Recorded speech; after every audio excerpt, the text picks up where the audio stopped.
You make $30,000, $40,000, $50,000 a year in America today, and you do rich people stuff for the next decade, you will not be poor anymore. No, you'll be all right. You just do the stuff they do. You pay cash for things. You buy used cars. You don't lease stuff. You don't finance your freaking vacations. Yes. You stay out of the timeshare office. You run the whole life agent out with a stick out of your living room. Get out!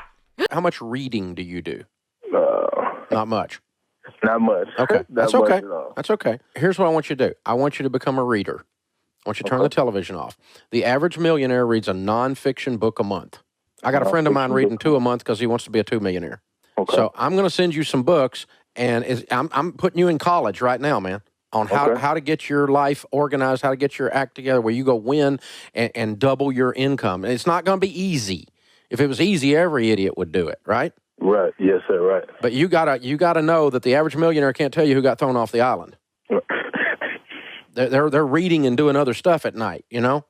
Right. And so turn off your television when the kids go to bed, read 30 minutes a night. And even if you're a slow reader, you're not getting a grade on this. The only grade on this is improving your life. So take your time. And if you don't understand something, read it 3 times. And if you don't understand that, then email somebody over here at the office and one of us will explain it to you. Yes, sir. And so we're going to school here because this is how you make your life better is you have knowledge tomorrow that you didn't have today and you apply it. I think a lot of Canadians don't know that. People that have student loans don't know that. Their student loan is majority federal, so there's 0 interest. And then there's a small provincial portion. Now, because of rates, the provincial portion is accruing at like 8%. I think it's like prime plus 2 or prime plus 1. That sucks because then you have this interest-free portion, then you have this small thing that's just like accruing interest.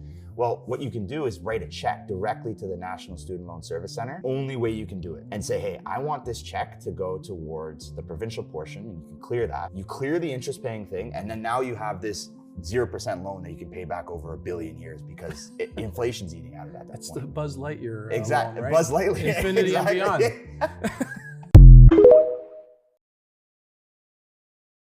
High cost of living is just one reason more Canadians are choosing to live abroad.